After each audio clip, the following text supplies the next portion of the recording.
Human beings have a tendency to live their lives according to a whole manner of principles. Principles which affect our moral and political decisions, principles which shape the way that we treat each other, and principles which shape the way that we think about and interpret the world. If there's one principle which I personally value as particularly significant to the progression of society and mind, it's this. It's the basic principle which states, at its most fundamental level, that every idea, every belief, and every belief system can and should be open to criticism, ridicule, and skeptical analysis, bar none. Now, this suggestion is usually rather inoffensive to most people. People not only condone, but often welcome a healthy challenging of their views or the things that they say. I mean, it's the very nature of conversation. Imagine trying to strike up an interesting philosophical dialogue with someone who simply agrees with everything you have to say. Thorough analysis of conflicting opinions is how the conversation progresses, it's how society progresses. And yet, there is one specific area, for no apparent reason, this one particular topic of discussion, which is exempt. And you already know exactly what I'm referring to. Criticism and ridicule are the most important mechanisms to allow for the progression of understanding. Now, some may argue that there exist certain ideas and beliefs which are so integral to a society or to a culture that they shouldn't be challenged. Well, let me ask you, what if the Aristotelian view of forces had never been challenged? If it had been seen as too integral to the philosophy of the ancient Greeks? Or then perhaps Isaac Newton would never have discovered their true nature. And furthermore, what if Isaac Newton's own ideas about gravity had been viewed as untouchable? Well, then perhaps Albert Einstein, centuries later, would never have discovered its true nature and its relation to space-time. This is progress. This is the very nature of science, and this is why it frustrates me so much to hear people say, well, your science is just based upon faith. You have ideas which you don't challenge and that you just take for granted without evidence, acting as though science has its own sacrosanctity and that we'd be offended if its foundations were challenged. Well, I'll tell you something. Not only is taking an idea, a belief, a pre-existing notion, and challenging it, testing it to see if it's wrong, trying to criticize it, not only is that permitted in science, that is science. Take the obvious example of evolution. Go and ask an evolutionary biologist how they would respond to their current beliefs regarding evolution being proved wrong. Imagine you could categorically prove evolution to be incorrect. Well, you might expect that they would be angry, that they'd be distraught that their beliefs and that which they built their livelihoods upon is false.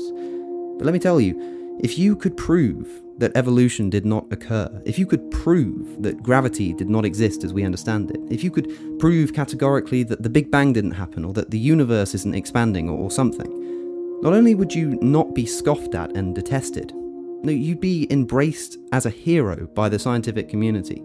You'd win the Nobel Prize and change the face of science and our understanding of the universe forever. Okay, and that's the nature of science. If you can prove something wrong, you're not stoned or hanged for it. You're not thrown off a building. You're not violently suppressed or excommunicated. No, you're embraced as a hero of human understanding.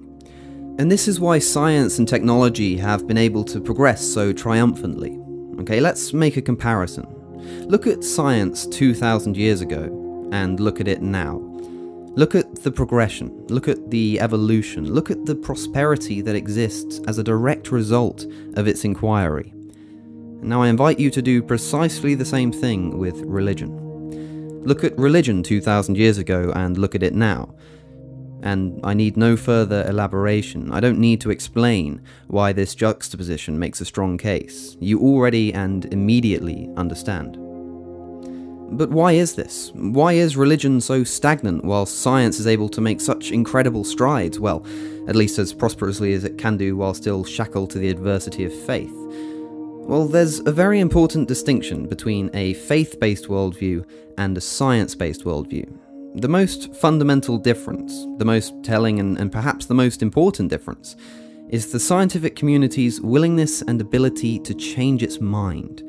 Without this crucial humility, without a desire to have not only the trivialities of your worldview, but its fundamental core principles, until we're excited about the prospect of them being proven wrong, and willing to reject the sanctity of tradition, we will forever be condemned to a world of scientific illiteracy, economic deprivation, and military conflict.